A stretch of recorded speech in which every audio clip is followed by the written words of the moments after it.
just writing down all of the things that are most important to you and keeping track of your progress day by day is super powerful. If you have all these amazing physical attributes, mental acuity, surrounded by people you love, you're making a difference in the world, how many more years might you be able to live past 120? Anything that we can do to get out of the bubbles that we live in, especially with people that we love, to learn about cultures, other parts of the world, is extraordinarily valuable. All right, here we are in our favorite place. We're in a coffee shop in Bel Air. Beautiful view, beautiful company. Curtis, thank you. Thank you for joining me today. Today we're talking about your topic, longevity.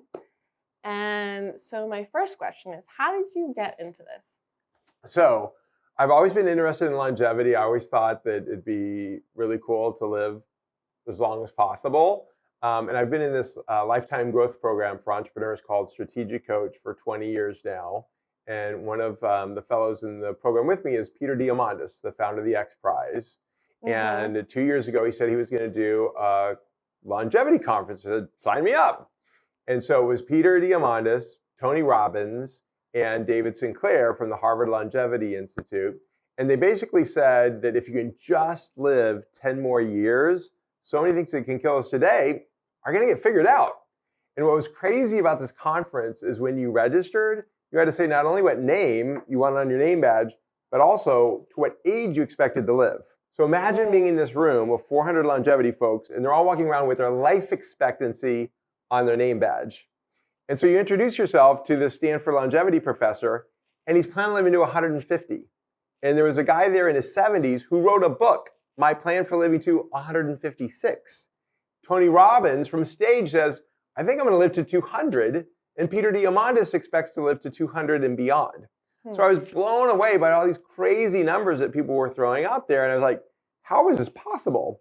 And what they explained is that the way the human brain works, the brain thinks linearly.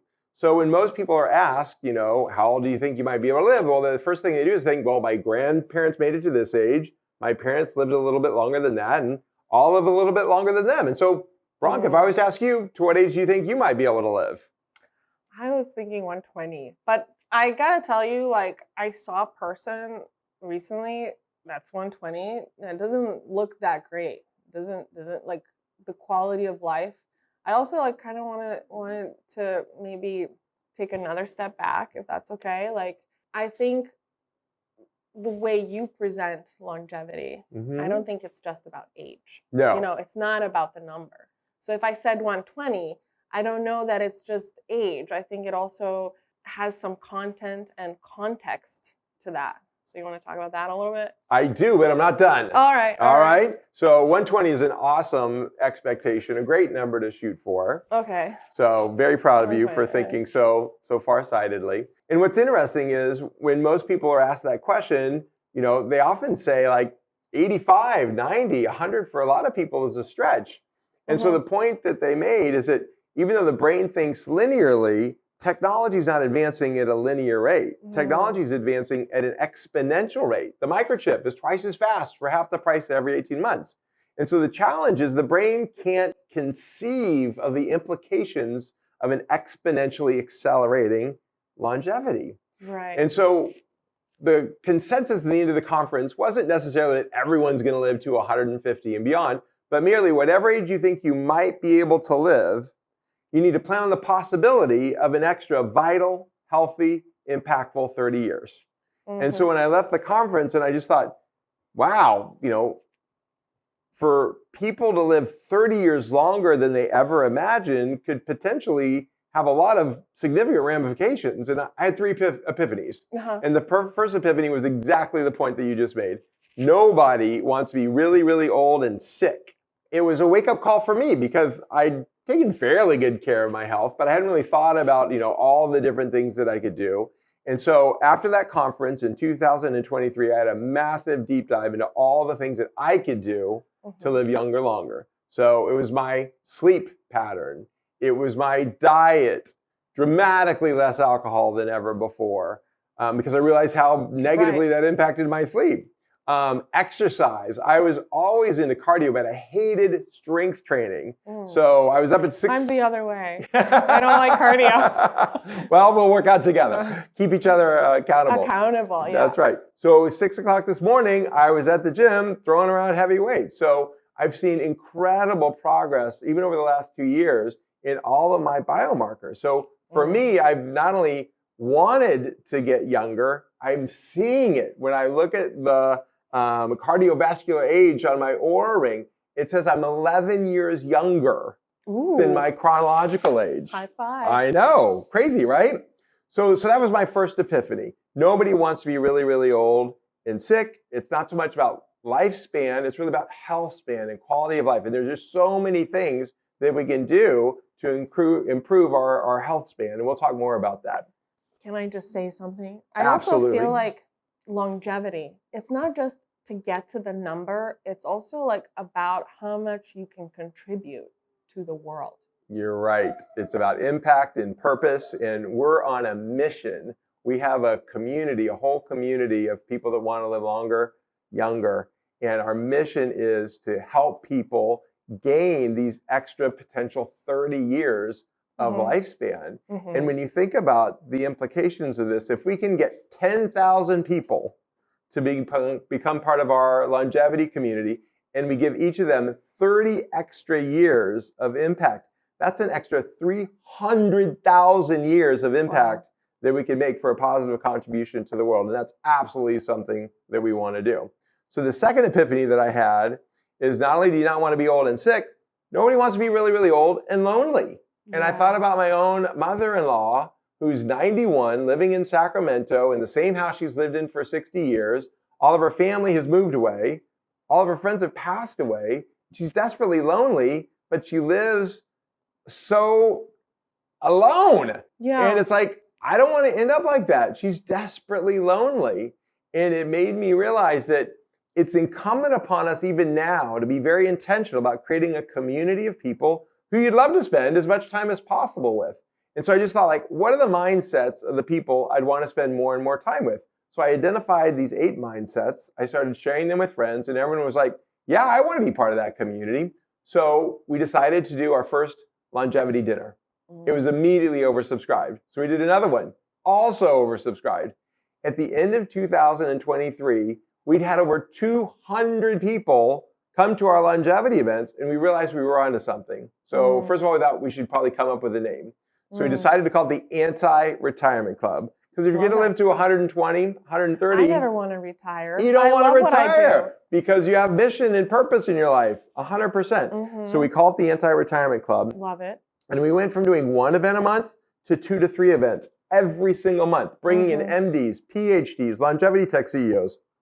And we just created this incredible community of people that want to learn together, grow together, and make the world a better place together. It's been so much fun. We really want to grow this Anti-Retirement Club to include as many people as possible. I love it. I hope you can come to one of our events soon. I have been to your events, and it was a lovely event, and I learned so much. And thank you for including me. Well, come again soon. Come again soon. And so the third that. epiphany was you don't want to be old and sick.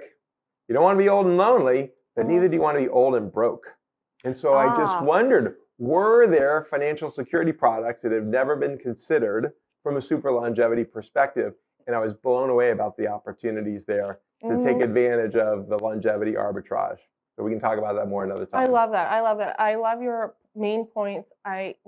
Connection, community, we all need that. We're not meant to live alone. And it's so practical. You have to have, financial stability in anything you do. Like we can have all these passions, but it has to, pan out for us to, pursue them. That's exactly right. So and that's what we do. Yeah. Are you ready to jump in our I am. question Please. section? Yes. What does longevity mean beyond just living longer? Yeah. So it's way more than lifespan. It's health span, it's quality of life, but it's also purpose. It's also what is our bigger why? And so one of the exercises that Peter Diamandis and I did at our strategic coach program is called the lifetime extender. And so what's so cool about this exercise is we start by identifying what age you are now and what age you think you might be able to live to. And I know earlier you said you thought you might be able to live to 120, which is awesome. I just threw it out there. It's a solid number. You should be proud of that. I didn't want to disappoint you. You're not disappointing me. You can't disappoint me. So the idea is you are 21 and a half now. Barely. You have an expectation of being 120. So imagine the day before your 120th birthday, how do you want to be? What do you want to have in terms of your physical abilities, mental, financial, relationships, purpose?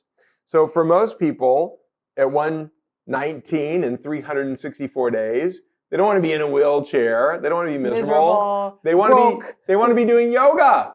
They want to be out there. They want to be surrounded with their loved ones. Exactly. They want to be making a difference in the world, surrounded by people that they love, still learning, growing, curious, all of these things. So, Branka, if that was who you were the day before you turned 120, absent being hit by a bus, do you think you're going to pass away that very next day? Probably not, right? Probably not. So if you have all these amazing physical attributes, mental acuity, surrounded by people you love, you're making a difference in the world, how many more years might you be able to live past 120? What would you say? Well, I mean, another decade. Another decade, okay. Yeah. So 120 is what you thought originally. Now 130 is the possibility out there. So we've just found 10 extra years. What is possible in those 10 extra years? A lot of things. A lot of things. You could do travel that you never imagined possible. You could start a new career. You could learn write a book. Or you could write two about books. Everything that happened in 120 years. That's exactly right. All these things. And so what's incredible about this lifetime extender exercise is we realize that if we have a strong, compelling vision for where we want to be, and we're able to maintain the physical and mental health surrounded by people we love up until that point, we probably have an extra 10 years, an extra decade. And there's so many awesome things that we can do with that extra time. And so the real beauty of this exercise is, why do people wait? Why do we wait until the end of our life to do all these things that give us so much purpose and meaning? And this is a tool that allows us to think, well, gosh, if there's all these things that I'd want to do at the end, maybe there's something that I can start doing now. And so my whole vision is not to just live really, really long, but to have a higher quality of life with more impact and purpose every single day, starting today. Love that. I mean, what a light bulb moment. Yes, indeed. This is. It's not just about these numbers. No. It's really about the purpose. It's about the purpose. And now I've got another important question for you. What is it? Branka? Yeah. How many of your great-grandparents can you name? My great-grandparents. Yes. I can name one. One? That's good. What was the great-grandparent that has left this memory for you? Alika. Alika. Beautiful. Yeah. All right. Well, I'm impressed that you could even name one great-grandparent. I was asked this question several years back, and I thought, first of all, how many great-grandparents do I have? We all have 8. But I was so embarrassed because I couldn't name one. I'm a little embarrassed. I couldn't name even one of my great-grandparents. And what I realized, unless you do something really, really good or really, really bad, in just 3 generations, even your family is going to forget you. And I just thought how horrible it would be if my kids' grandkids didn't even remember my name. And so it's become really, really important to me, not only to be thinking about lifespan, but also how can I have an impact intergenerationally on my kids and my grandkids and my great-grandkids, such that Nika's grandkids all know and love their great-great-grandma Branka and the impact that they've had on her.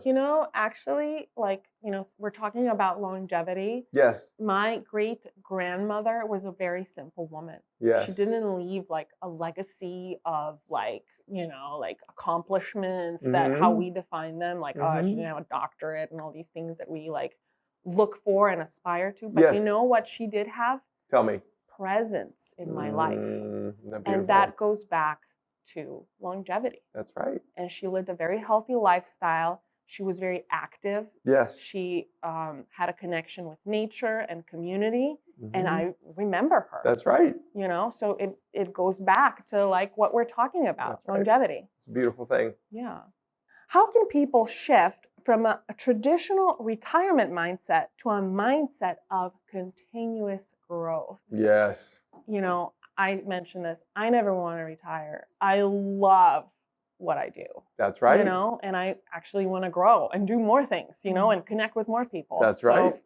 So that's why we named our longevity community the Anti-Retirement Club, because we believe that retirement is a concept of the past. It doesn't serve anybody well. The statistics show that more people die the year after they retire than almost anything. And it's because people have lost their purpose.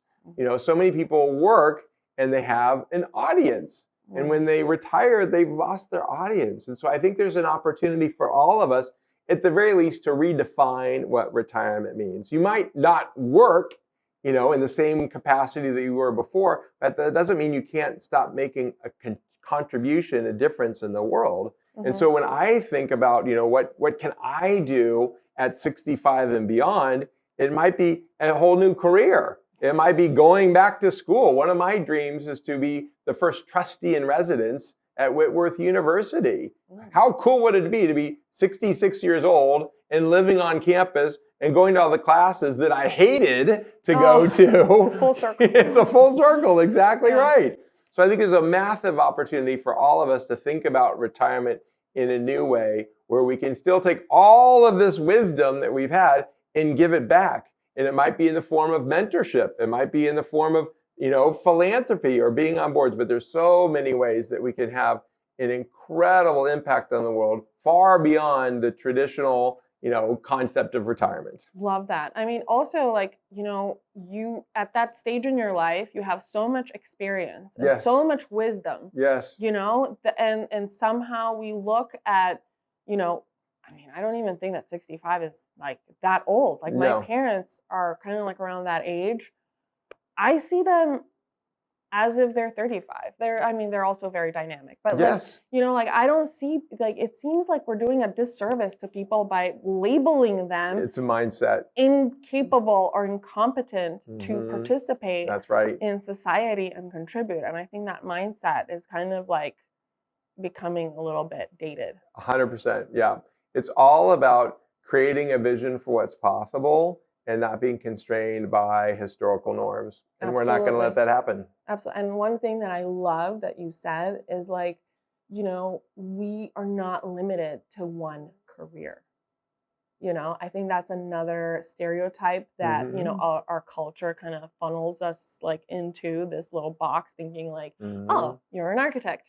Now you get to be an architect forever. And then when you turn 65, we're going to discard you. And I think that, you know, this world is such a beautiful, broad, abundant place that people have an opportunity to do many things and learn many things and then share many things.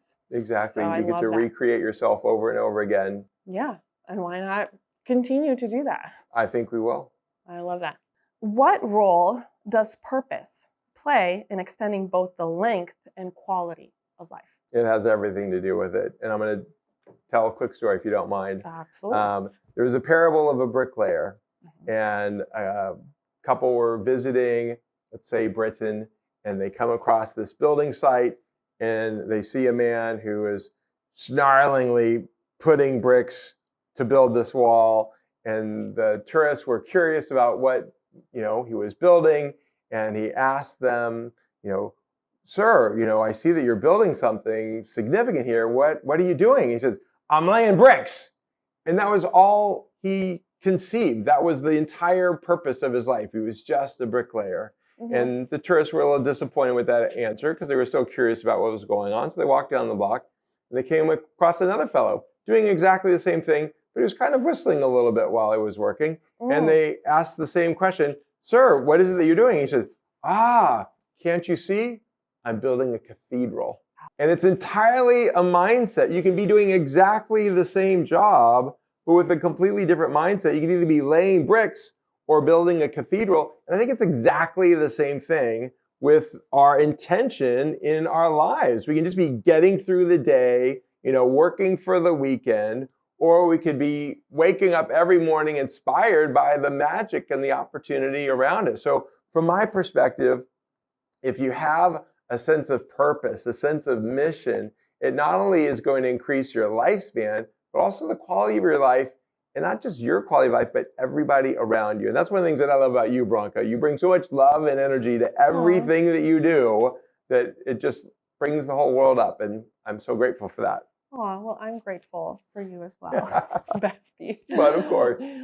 So, what are some of the most important health and wellness habits to incorporate on this longevity journey? Yes. Well, the good news is the most impactful things are super easy and free. So one of the things that I didn't realize is how important sleep is. Sleep is, as many people say, probably the most important appointment of your day. If you think about all the meetings that you have in a given day, your bedtime should be at the top of the list. So here's what I've learned. It's not necessarily about the total quantity of time, because people need different amounts of total sleep. The real thing is, are you getting enough deep sleep and enough REM sleep? And for most people, if you can get an hour of deep sleep and an hour of REM sleep, whether you can get that in 6 hours or 8 hours or 9 hours, that's what's the most important thing. And if you can go to bed at the same time every night, that's what trains your body to get that most effectively. Now, there's some other really cool tricks and tips out there, and one of them is the Apollo Neuro. So this is like an Aura ring, a longevity biohack. And so it actually stimulates your nerves with vibration, and they have different programs that you can play, including not only sleep, but staying asleep. So some of us will go through our natural sleep cycles at the night, and you'll be in deep sleep and then you'll come up into light sleep. And what happens with a lot of people is when they get into light sleep, that's when they think, oh, I need to go to the bathroom, oh, that issue from yesterday is bugging me. Well, this Apollo Neuro device actually talks to your Aura ring, and it knows when you're going into that light sleep, and so automatically it will fire a frequency to cause you to go back down into deep sleep, as opposed to ruminating about that issue that bothered you. Interesting. It's fascinating, all the tips and tricks that are available now. So sleep is super important. Obviously, exercise. And again, we talked about there's people who love strength training, and there's people who love cardiovascular training.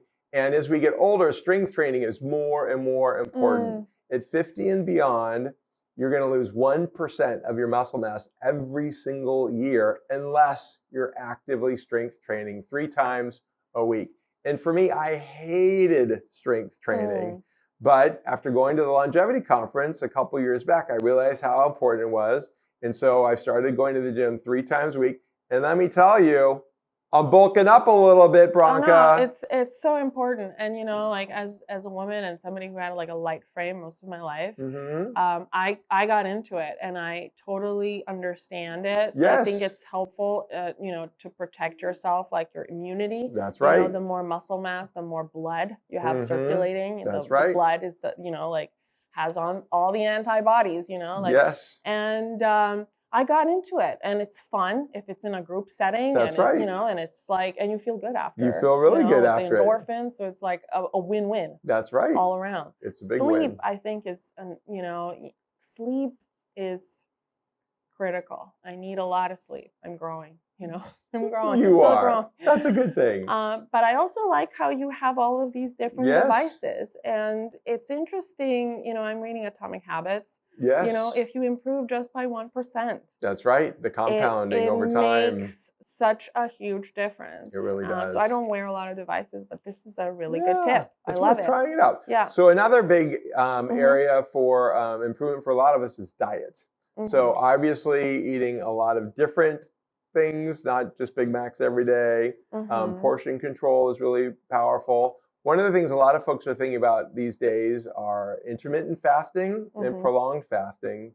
And one of the really extraordinary advances that they've been doing at the USC Longevity Institute is around a 5-day fast mimicking diet.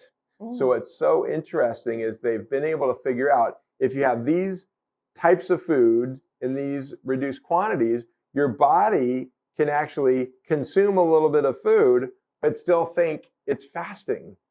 And I love food. It's really hard for me to skip a meal. And I thought there's no way I could ever do a 5-day fast mimicking diet. But my wife, the angel that she is, had done it a couple times, said, Curtis, I think you can do this. So we did it for the first time last year in January. Way easier than I ever imagined. But here's what's so powerful about a 5-day fast mimicking diet. After the 3rd day, your body goes into ketosis, which is really, really powerful. And then in the 4th and the 5th day, your body goes through autophagy, which literally means your body is getting rid of all this nastiness in our bloodstream that's accumulated over years that it never has a chance to get rid of unless you do an extended and ideally 5-day fast mimicking diet. Wow. This research is so compelling that the Journal of Nature last year published an article about it, and they found that if you do this 5-day fast mimicking diet 3 times a year for 20 years, obviously, chronologically, you'll be 20 years older. Biologically, you're only 11 years older. So this one strategy, the prolonged 5-day fast mimicking diet, can reduce your speed of aging by 45%. Amazing. That's incredible. I'm in. Yeah, let's do it. Yeah. I'll be your accountability buddy for that too. That's good. I love it. This is so fascinating. Yes. I'm learning so much.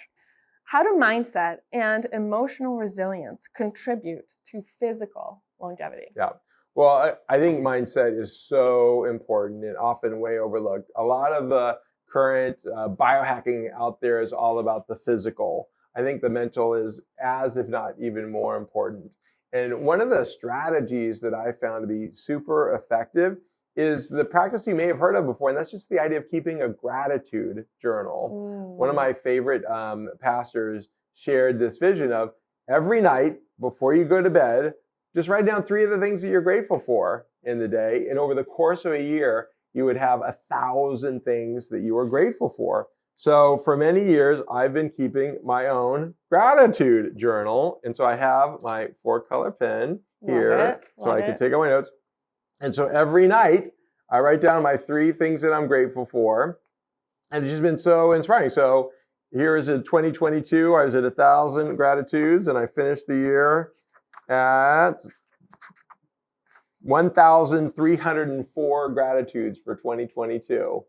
And so it's just a really powerful tool. So 30% growth. I know, isn't that extraordinary? Right. So that's one of the things I encourage everybody to do. If you want to work on your mindset, the gratitude journal is just one of the best things ever. Super easy for any of us to do. I did it even last night.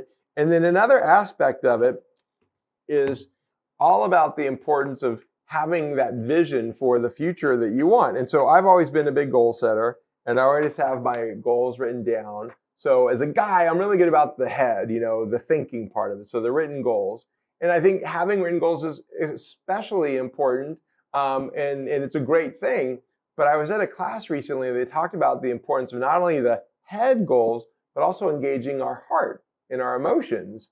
And if you have that combination of the head and the heart, it's super, super powerful. Well, as a guy, we're pretty, oblivious to most things, not very emotionally engaged. And I thought, how in the world can I get connected to the emotions around my goals? And they said, well, pictures. Pictures are a good way to engage your emotions. So another tip that's really been incredible for me is instead of just having my goals written on one page, I now have my goals with the pictures attached to them on the other. And so here's an amazing strategy for improving our mindset.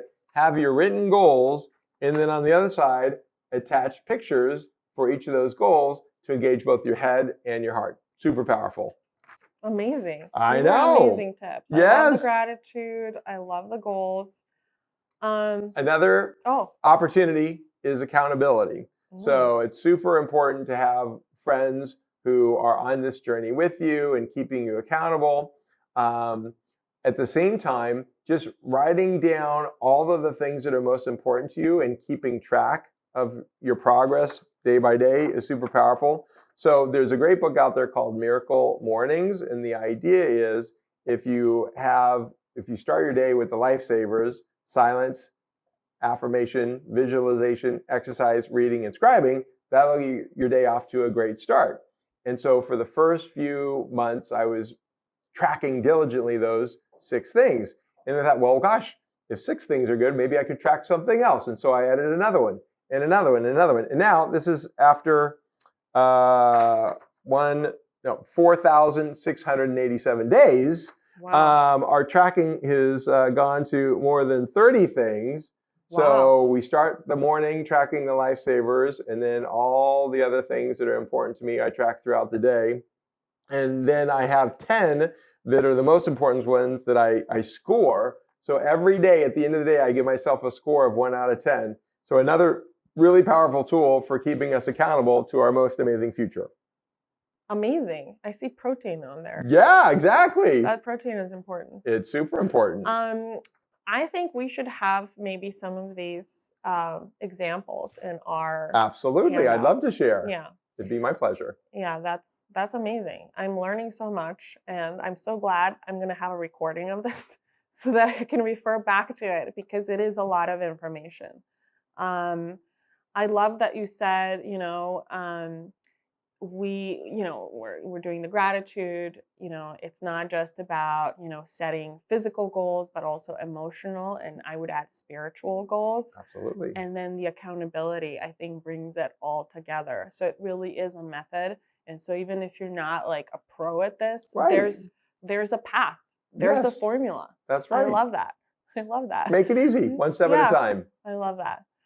What cutting edge research or practices should people be aware of when it comes to optimizing their longevity? Yeah. So we talked a little bit about exercise. It doesn't have to be pumping, 1,000-pound barbells. It's really just about. That's what I was doing. Well, you are extraordinarily impressive. No, it's really just about movement and exercising. And one of the things that a lot of people think is, gosh, I need to start this incredible exercise regimen. I need to start doing marathons. Really, if you just move more, we've all heard, that for our generation, sitting is the new smoking. So one of the things is getting up and moving around more often. If you have a phone call, take it, with earbuds and walk around the neighborhood. One of the things that I've found has been really powerful post-COVID is just we're all on these Zoom meetings and just like, sitting in our chair all day long. I got a stand-up desk 2 years ago. Made a massive, massive difference. For Christmas, I got a treadmill that goes underneath my desk. So now when I'm doing my Zooms, I'm getting my steps in while having the conference calls. So that's another massive game changer. We talked a little bit about the Oura Ring. We talked about the Apollo Neuro. A lot of folks' big concerns about living longer is around mental acuity. And we all know someone who's dealing with Alzheimer's or dementia. And that was something that was really of great concern for me. Both of my grandmothers died of Alzheimer's. And I was like, gosh, that's just such an issue for so many of us. And in the course of doing our longevity events, I got introduced to Brian Hickson with the Brain Performance Center. And they're literally able to do a scan of your brain. And they can tell you if you have any, proclivity toward Alzheimer's or dementia, or if you've ever had a concussion.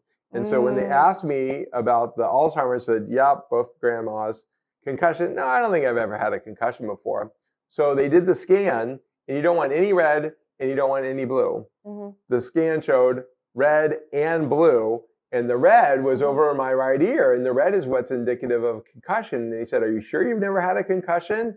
And I saw this big red area that suggested a concussion. That, oh yeah, there was that time when I went snowboarding and I almost passed out. This was 25 years ago, and it's still showing impact in my brain. So what's incredible is you can go through this scan. If they find anything, with a very simple neurofeedback program, 30 sessions, 30 minutes at a time, they can make incredible progress.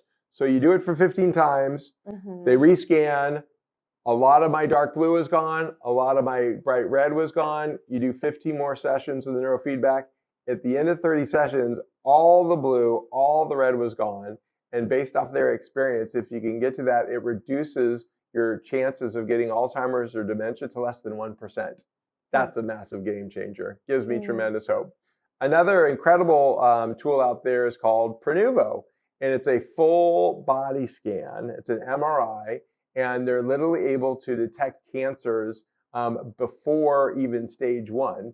And so much of longevity is just catching stuff early. It's way easier to address cancer at stage 1 than stage 4.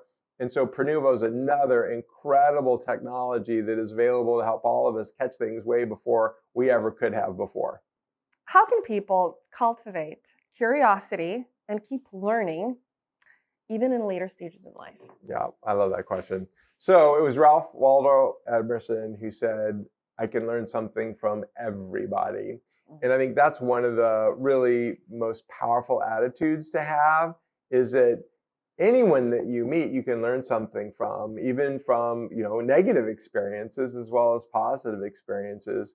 And so one of the things that my mother embodies, Mother Marge, who you like as much as I do, is just naturally curious. And so she can meet anyone, a stranger, and because of that genuine sense of interest and curiosity, find a connection and something to learn from. So I think that's a really important habit to begin at the very, very beginning. But I think even beyond that it's really just getting a sense for what's possible.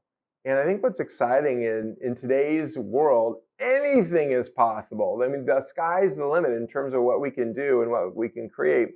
And so I had an incredible coach, Dr. Robert Cooper, who talked about this idea of creating a lifetime dream list. And he encouraged all of us to take a blank sheet of paper and just write down all the things you could possibly dream of doing over the course of your life. And his challenge was to get to at least 100. And it takes some time, takes some creativity. But when you get to 100, it's like, holy smokes, there's so many things I want to do in this life. And what's cool is you can go through there and identify some of those things that you can start crossing off your list now, even over the next year. Yeah. So the lifetime dream list is a great exercise. And it's all about being on the path of achieving your most amazing future sooner than anyone expects. And as I was inspired by that, it inspired me to end up writing a book, Your Life by Design, a step-by-step guide to creating your bigger future. And so this is really a compilation of all the strategies that have worked so well for me over the years. The first section is about creating that bigger vision for your future, the lifetime dream list. The second section is coming up with the plan. The third step is executing. And the fourth is leading that life by design sooner than anyone expects. I love that. Again, I probably had 3 light bulb moments just now. I think actually one of the things that I'm getting from this, we think of longevity as something far out, Yeah. But I think what you're doing, you're inviting us to really step into the full potential of our life right now. That's exactly I right. kind of want to just jump in and just do this for a week on a retreat with you. And the dreams, write your dreams. What an amazing activity, to immerse ourselves in. And it's I super think fun. it's such a nurture, it's nurtures the soul, you Yeah. know, but also makes you kind of live the life you're really meant to live. That's right. Sooner. I love it. And it's something that you can do with the loved ones in your life. Imagine having that conversation with Nika and doing the dreaming with your kids. Yeah. I mean, dreaming is where all of our creativity really begins. That's exactly right. Our imagination. That's exactly right. Yeah. Well, one of the fun things about the Your Life by Design book is every single chapter ends in an exercise. So it's really much more of a workbook than just one that you have to sit down and read. I like that you're bringing it back. You're bringing it back into practice. Yeah. Yeah, it's not some no, very practical. Idea out there in the clouds beyond the rainbow. It's right here. We want to increase our quality of life every single day. Absolutely. Love it. Love it. What habits or practices help maintain creative thinking and innovation over time? Yeah. I think one of the most important habits is, who are you hanging out with? It's your social group. And I've got a great group of friends that are constantly challenging me to think bigger and better about my future. So the old adage goes, if you want to see who you're going to be in 5 years, look at the 5 people who you spend the most of your time with and the 5 books that you're reading right now. That's a big indicator of what your future is like. Beyond that, I'm hanging out with you a lot. So that's who I want to be. I'm grateful for that. Well, I would like to be a lot more Yeah. like you. You're inspiring in so many ways. So that's one of the things. Another thing is creating a mastermind. What we found is that there's so many people that are interested in longevity, and yet there's so much information out there. It's hard to figure out, what's right for you, what makes sense. And so we've launched these longevity forums where we're bringing together individuals that are interested in longevity, who want to be part of a community, who want to be held accountable to be on this journey together of learning together, growing together, making the world a better place together. So we're really excited about that. And for those that are interested, we're doing monthly anti-retirement club Zooms. So we've got a community now that spans the globe, and we want to provide resources for anyone and everyone that's interested. So every single month, we're bringing in an MD, a PhD, a longevity tech CEO to share their wisdom about how we can live younger longer. So lots of great tools and resources available. That's amazing. We'll have that linked. Yeah, obviously. Beautiful. What kind of advice can you give somebody who you think is kind of stuck in a routine? Yeah, I think we've all felt that way before. One of the exercises that helped me get unstuck is I think so many of us are burdened by our to-do lists.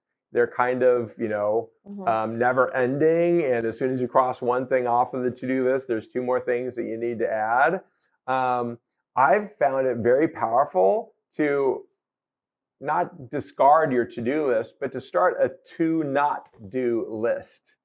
There are so many things that we just do habitually that maybe don't serve us so well as maybe they did one time in the past. So I started the to-not-do list. And so I just thought, what are the things that I've just been doing that, I don't necessarily need to be spending as much time on anymore? And one of them, kind of a silly example, but I had a luxury suite at the Staples Center here in LA. And this is when the Lakers were winning left and right. And it was exciting and fun. And yet I didn't like sports. And so I had all of these games, all these events that I had to go to, that I had to invite people to. And it wasn't bad. Right. But I didn't enjoy sports. I didn't enjoy the basketball. I didn't enjoy the hockey. I hated being away from my family. And I realized, why is this consuming so much time when it's not something that feeds my soul? So I canceled, my membership to the luxury suite, even though, in some ways, how could you do that? It gave me so much freedom, so much extra time to spend it on the things that I wanted to do, that I love to do. So I think a to-not-do list could be a very, very powerful exercise. But then there's a third list that also provides inspiration and creativity, and that's the to-be list. What are the things that you want to be in the future? Who is it that you want to be for your family, for your friends? And so a combination of the to-do list, the to-not-do list, and the to-be list, I think, is a really powerful way to get unstuck. Amazing. More light bulb moments. Come on. We could have basically had an interview or a conversation just on one of these. I'm so glad this is a deep dive. I do want to respond to this one. I think that to-do not list is a purge list. It is. It's a purge, and it's a boundary list too, which Yes. is a very topical, I think, for everybody right now. It's a very of the moment thing to talk about boundaries. Yes. And then inspiration. We all need inspiration in our lives. We're not robots. That's right. We're not meant to be robots. That's right. We're not meant to be human doings. We're meant to be human beings. How can we be more of what we love? And to-be list, I think, is also the I am list. That's right. The affirmations and the devotions. That's and exactly all right. of this stuff, and you have a book on that as well. That's true. So I love it. It's amazing. All right, so we talked about, like getting to that 120, 130, 200 and beyond. Nobody wants to be lonely. What role do relationships play on this journey? Yeah, I'd say relationships are the most important part of the journey. When I think about that future, it's a future where I'm surrounded by people that I love, people that I inspire, people that I want to spend as much time as possible with. And so, from my perspective, what we need to do is to be very intentional about creating that community of people that you want to spend as much time as possible with. And so, from my perspective, it's imperative that we're all very intentional about creating that community and carving out the time for that community. One of the things that has really helped me is in this busy world that we have, I have standing calls with my best friends. And so for me, every single morning I start by sending emails out to 3 of the people that are the most important people in my life.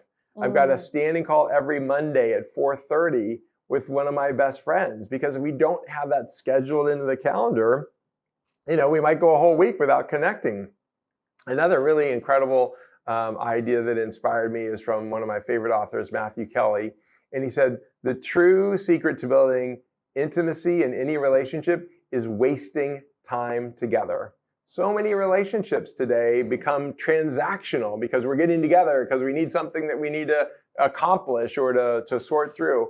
And yet the most powerful way to draw closer to someone is going on a walk. One of the most beautiful things that Christy and I have started doing over the last year is at the end of the day, we'll just walk around the neighborhood together. No agenda, nothing that we need to dig into, but some of the best conversations come from wasting time together. And I'd encourage anyone to incorporate that as part of their longevity journey by surrounding themselves with more people that they love in unstructured situations.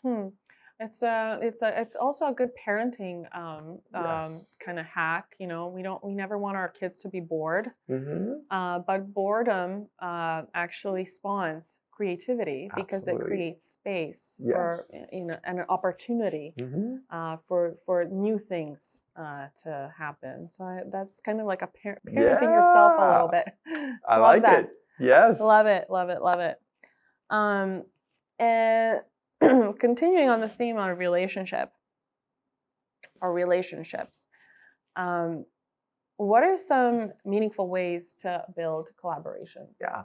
Well, I think part of it is just identifying those mindsets that inspire you the most and seeking out friends that share those mindsets. A really easy way is through book clubs. We've got a book club that meets every single Wednesday morning. We haven't read a book in 2 years, full disclosure.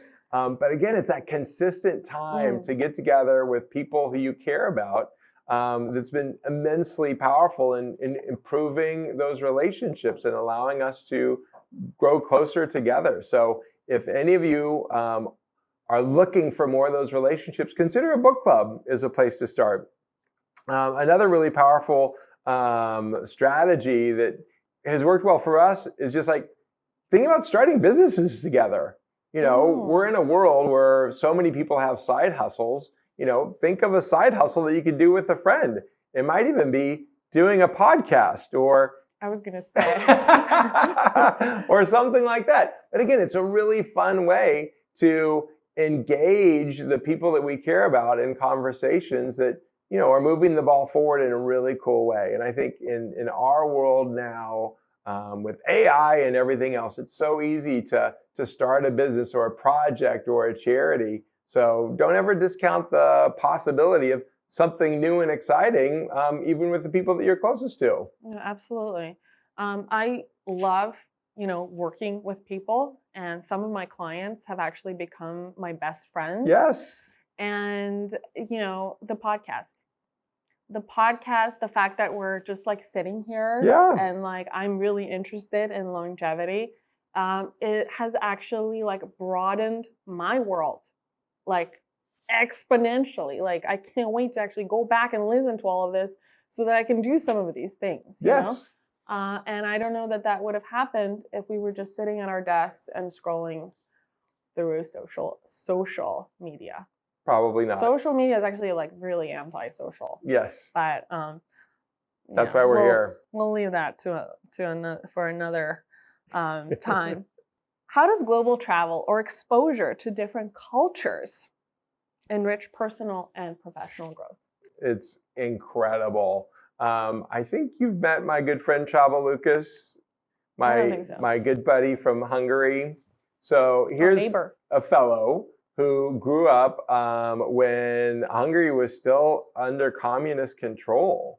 So he really approaches, the Western world from a unique perspective, and his insights into how much we should appreciate everything that we have here in the United States have really been inspiring to me.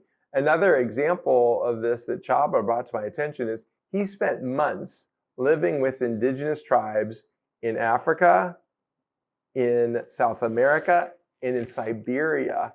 And what he's found is that these cultures who've had essentially zero interaction with the rest of the world often have many traits in common, even though they've never connected with each other. And he's identified those as the traits that are what it means to be truly human. And so what's fascinating is how Csaba brings these insights into, our Western world. And if there's things that these tribes have been doing for thousands of years that we're not using in our own lives, we're missing out on what it means to be truly human. And so again, I wouldn't have had that perspective had I not had this dear friend who's brought the insights from the indigenous tribes in the Amazon to, the growing up in communist-controlled Hungary. So a real massive win. Another example, after COVID canceled all of our family vacations, I wanted to have some one-on-one times with the kids. And I told each of the kids, hey, let's do something special, just you and me. So my oldest son immediately, let's go do some college tours. My youngest son, hey, I'd love to go mountain biking. So we did a mountain biking trip into Park City. The year went by, it was October, and my daughter, my precious sweet Vivian, still hadn't decided what she wanted to do. And so I took her out to lunch one day and said, honey, we still haven't figured out what our one-on-one activity is going to be. Unprepared, she said, well, Dad, I've decided. What is it, honey? I want to go to Antarctica. Ooh. And so I thought, whoa, I wasn't expecting that. Fortunately, one of my clients just happened to be the CEO of Lindblad National Geographic Tours. I called him up. He hooked us up for the Christmas sailing from Ushuaia, Argentina to Antarctica. So we had this National Geographic experience with a small group of other, global travelers. And it was the most unbelievable time for me, not only to be one-on-one with my daughter, to be exposed to a part of the world that so few people ever have the opportunity to experience. And it was a magical, magical time for us together. So I think anything that we can do to get out of the bubbles that we live in, especially with people that we love, to learn about cultures, other parts of the world, is extraordinarily valuable. I love that. I call it our boxes. And actually, one of the vehicles for me was actually, again, this podcast thing. That's right. But I kind of like the Antarctica story, like space travel is like such a big, topical, thing right now. Just our planet is like so vast. And I think going to Antarctica is probably like going to another planet. Going to Japan. Japan is a whole other planet, really. But even like going down the street, you make a left turn, it's a totally different world. So I love that. That's, I think, very helpful. I think more people should seek that out. Well, and let's just encourage the next generation to really be global citizens and take advantage of the travel opportunities that we have. Absolutely. Love that. And COVID kind of cut that a little bit, but I think we're back with back. That's we're right. back with the vengeance. That's right. All right. We don't want to be broke when we're 135 years old. So how should people think about financial planning if they want to continue growing until their old age? Well, it's really, really simple. Spend less than you earn and save it consistently over time. Many people attribute it to Albert Einstein. I don't know who originally said it, but the eighth wonder of the world is compound interest. And if we even just start saving a little bit and then add a little bit more to it, time after time, year over year, it becomes huge. When our little ones were born, we decided to start a savings plan for them. And so we just put a little bit in there, and we use it as what we call the personal responsibility account. So a lot of kids will have 529 plans. We use these cash value life insurance policies as personal responsibility accounts.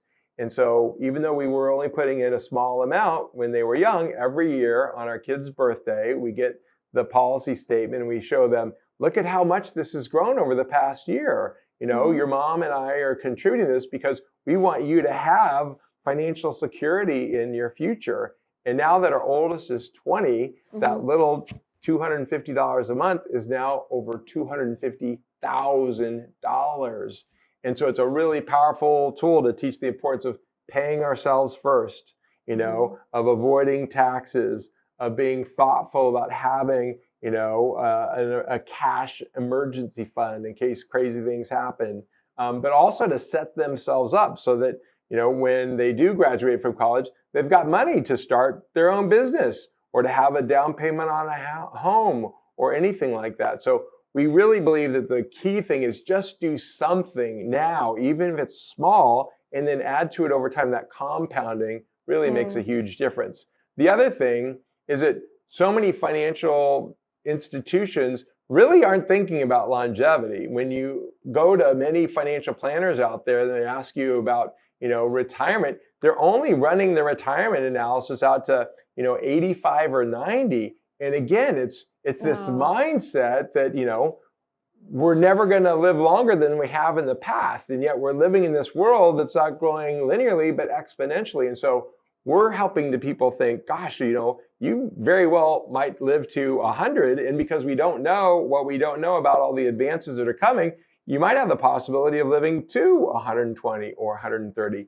And there's incredible longevity arbitrage in financial mispricing in products that we're bringing to our clients' attention to not only have, you know, so much wealth that they don't run out of money, but to have even more than they imagine, not just for themselves and their families, but for the causes that they care the most about. So one of the things that we talk a lot about in our Smart Money book are all the basics of these financial strategies. But even beyond that, one of the concerns that so many of our clients have is they're working so hard to create this wealth for their families. One of their biggest fears is they don't want the money to ruin their kids. And we've all seen examples of kids who've lost all, you know, sense of, you know, purpose because they're waiting for that, you know, big inheritance to come. And what we found is that 9 out of 10 of the best estate plans fail. And they fail not because the parents didn't prepare the wealth for the money, they fail because they didn't prepare the kids for the wealth. And so we've identified the 8 mindsets of the 10% of families who found the way to not only pass on their wealth, but also their values. So we love helping our clients understand to take advantage of that. Amazing. I just love how everything is just so thorough with you. I like what you said about, like, you know, savings. Yes. There's this, like, you know, we're obviously in our culture, like, meant to be consumers, but, you know, one of the, you know, sort of thoughts that I think is, like, pervading these days, like, if you're kind of in the on the path at least, is to be less of a consumer and more of a creator. Yes. And so I think that really, like, kind of shifts it. Like, are you here to consume? Are you here to contribute something? So I like that. What role does generosity and giving play in longevity and personal fulfillment? It's absolutely incredible. And I think this is something that is not only valuable for ourselves, but something that we can really teach our kids. And it's one of the most important life lessons. And I'd like to share a story.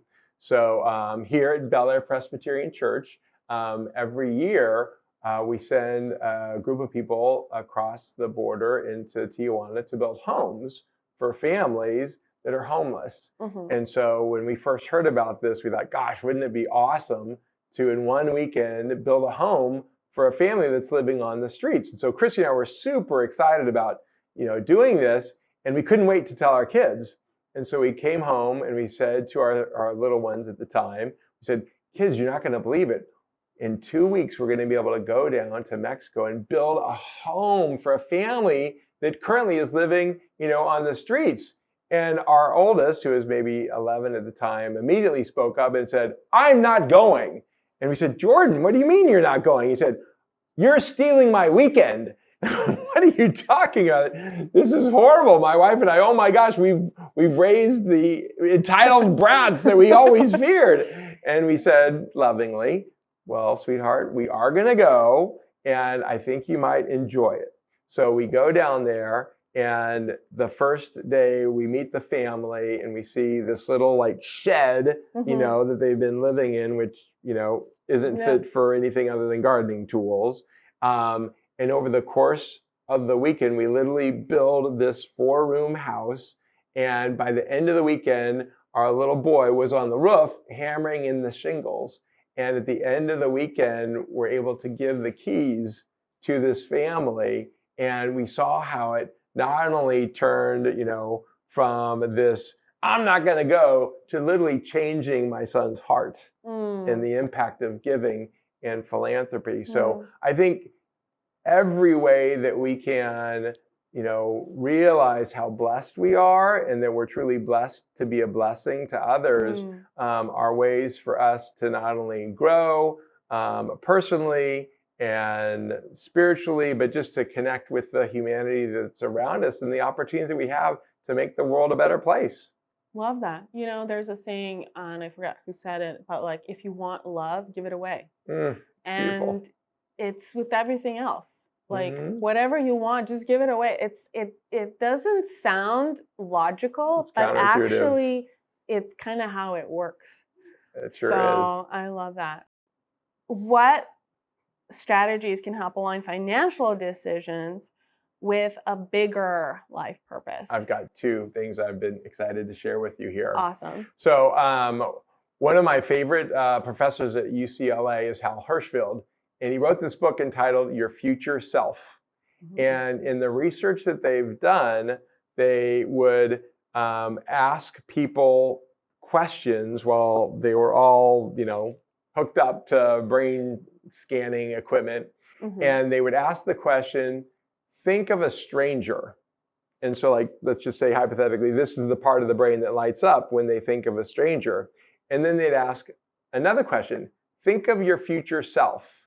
And the same part of the brain for many people lights up. What they've found is that so few people have any connection at all to their future self. And so when you think about people who, are just gorging themselves on fast food, people that aren't exercising, people that aren't, taking care of their health, it's because they have no connection to their future selves. And so the more that we can connect our present to the impact that it's going to have on our future self, the more we're going to have an incredible future. And yet so many people aren't making that connection. So I think that's a big aha. Another thing that helps align financial decisions with our bigger life purpose is, what are those dreams? And so one of my mentors was Marty Polhemus, and he was on the board of Whitworth University, this incredible college in Spokane, Washington. And he just loved me like, a father. And when he passed away, I just had this incredible dream, I want to carry on Marty's, mission in life. And he loved nothing more than creating community. And so my dream has always been to build a residence hall at Whitworth and name it the Polhemus Hall for Inspired Leaders. Now, 15 years ago when he passed away, I didn't have $5 million to pre-fund a residence hall, but I was able to buy a life insurance policy for a very small amount of money in relationship to the $5 million needed to get the residence hall started. And so again, it's a way to take this bigger life purpose and with a tool that provides massive leverage, do something now that kickstarts that future goal. So I think there's lots of different ways that if we just give ourselves the freedom to think big, hey, even though I don't have all the money in the world, one day I could help, build this residence hall in honor of somebody who's had such a great impact on me. Those are ways to tie doing good things, little bit by little bit now that ultimately will have a massive impact in the future. I love that. I love that. So our last section about legacy. How should people think about legacy beyond financial wealth? Yeah. So financial wealth is important. It allows us to have a great impact on the world around us. But I think where we can truly have a massive intergenerational impact legacy is through our kids. And so for me, I always dreamed of being a husband and a father. And I always thought, I'm going to be the best husband and the best father I could possibly be. And so about 12 years ago, I had 3 little kids, been married for 10 years, and thought I was doing pretty well. And I've always been a big fan of counseling. I highly recommend it for anybody. Mm-hmm. And I was starting off with a new counselor, and he said, Curtis, tell me what's most important to you. And I said, well, my faith and my marriage and my kids. And then he asked me to say, well, tell me all about, the things that are going on in your world. And I talked all about my work and all about my work and all about my work. And he said, Curtis, do you realize that you're saying these are the things that are all important and you don't even mention them at all when you talk about what's going on? And I realized, oh my goodness, I've become my father. Oh. Which wasn't a good thing. And so it led to a 2-year journey of me unpacking all of those bad examples that I had for myself. And it led to a book, Family First. I love it. Yes. Now this book is not me bragging about how I did such a great job putting family first. It's a confession, because I realized that even though I thought I was putting my family first, I wasn't doing the job that I wanted to do. And so over the course of 2 years, literally in the course of counseling, I brought an editor into our counseling sessions, and she detailed all the horrible things I was doing as a husband and father and all my efforts to be better as a husband and father. And so this book is something that I keep next to my nightstand to remind me every day that it's a lifelong journey of being better every day as a husband and a father. So if you want to have a great legacy, be an amazing spouse and an amazing parent. That's amazing. I love that. I mean, if you think about it, you're not going to put a bunch of dollar bills in your pockets when you go to, to the grave or the next world, But what actually is you're leaving behind is That's your right. children. That's so exactly that's right. really, really deep and meaningful. Thank you for Yeah. sharing that. What are some meaningful ways to pass down values and knowledge? So about 3 years ago, I went to the funeral of someone I'd never met before. Mm-hmm. And it was the brother of a good friend of mine. And I'd always known about his brother, who was the fire captain here in Los Angeles. And 5 years before that, he had been diagnosed with ALS. So this huge hero of a man was slowly eroding. And over the course of 5 years, it was just really, really difficult. And so when he passed, I asked his brother if I'd be able to go to his funeral. And Aiden said, of course, we'd love you to come. And so I go to this funeral, and it was the most incredible funeral I'd ever been to. I mean, from the moment the bagpipes started playing, when you walked in, to the music that was performed, the Bible verses that were read. The 2 folks that gave eulogies were asked 2 years before he died, would you speak at my funeral? And I was so impressed by how moving this experience was for someone I'd never even met before. And at the end of the funeral, I just thought, I want to have a funeral that's amazing. And so throughout the day, I just couldn't get out of my mind how impactful that funeral was. And I went to bed that night thinking, I want to have an amazing funeral. And so I woke up the next morning at 2 a.m. thinking, I am going to have an amazing funeral like that. And from 2 a.m. to 3 a.m., I wrote down every single detail of my funeral. And I was so excited by the time I finally went to bed about how awesome my funeral was going to be. And I woke up the next morning and I just thought I'm going to have the best funeral ever. Throughout the day, I'm just couldn't be more excited about how awesome my funeral was. I can't wait to have my funeral. A little crazy, I know. Yeah. And so all day long, I was just so excited about this funeral that I was going to have. And as I went to bed that night, I had another thought. And it was that, how most funeral todays aren't called funerals, they're called celebrations of life. Right. And I was just struck by the fact that it was so wonderful to have gone to this person who's I'd never met before, but to have gone to a celebration of life. But why do we wait until we die to have our first celebration of life? Oh. And so that was on my mind as I went to bed. And I woke up again at 2 a.m. and I decided I'm not going to wait till I die to have my first celebration of life. So from 2 to 3, I wrote down every detail of how every 5 years on my big 5th birthdays, I'm going to have a celebration of life where I bring all the people I love together. Because what so often happens is at the funeral, you meet people that you never even met before. And it's like, why is it that we live our lives in such silos that our friends from work don't know our friends from school, that don't know our friends from church? I want to bring everybody together as many times as possible before I die. And so I wrote Celebration of Life, a step-by-step guide to celebrating today while preparing for tomorrow.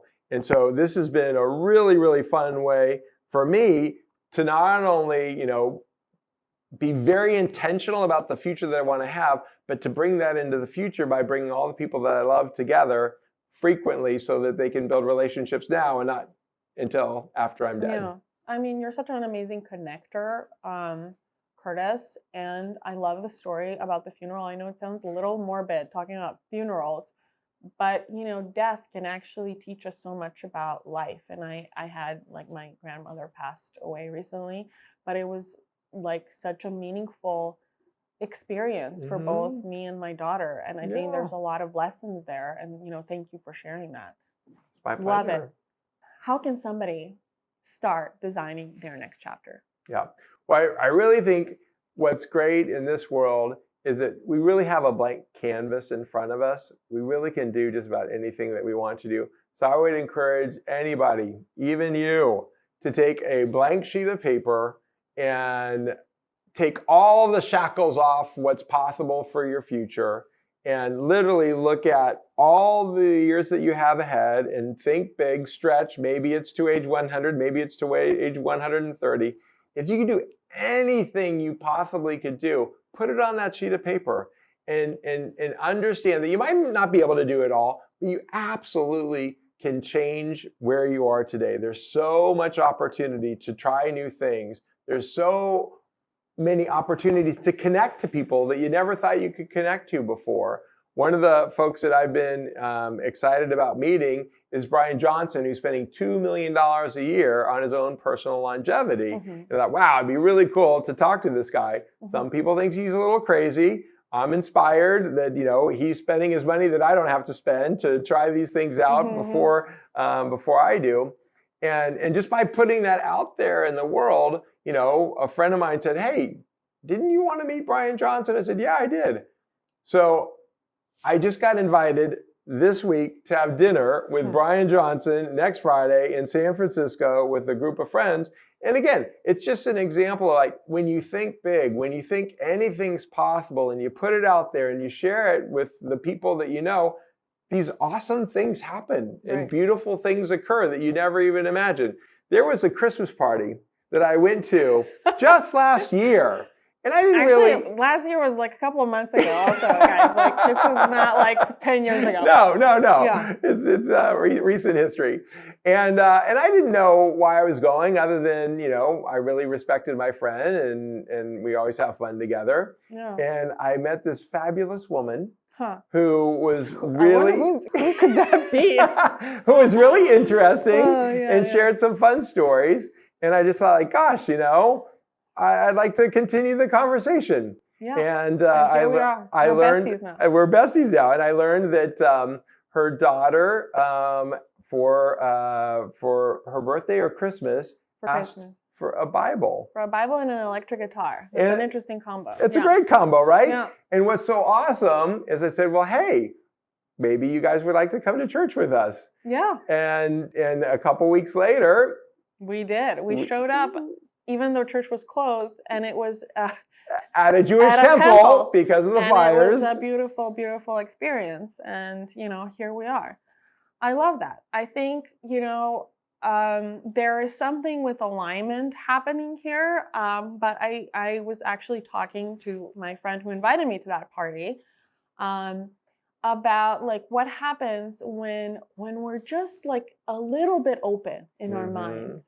When you start a conversation at a party, you notice someone, at a coffee shop or at your dry cleaners, like just being a little open, the Hmm. possibilities that can create. And we have this wonderful friendship, and I'm so grateful, Curtis. And this is such a lovely way to wrap up this amazing conversation. Thank you so much. I will listen to the recording of this because I don't know that it's even possible to absorb everything you've shared with us. This was supposed to be a deep dive, and it really was a deep dive, and there's so much information. I've learned so much. You're such like a treasure chest of all this amazing knowledge and information. And, I can't wait to kind of dive into my longevity journey. So thank you so much. Thank you. The best is yet to come. Thank you. Do you have any closing thoughts or remarks? Well, it's been an absolute pleasure. There is a lot to unpack. This is a journey for all of us. We're all learning every day. But for me, it's about creating that community of people with similar values, shared mindsets, where you want to learn together, grow together, and let's make the world a better place together. Love it. Thank you again.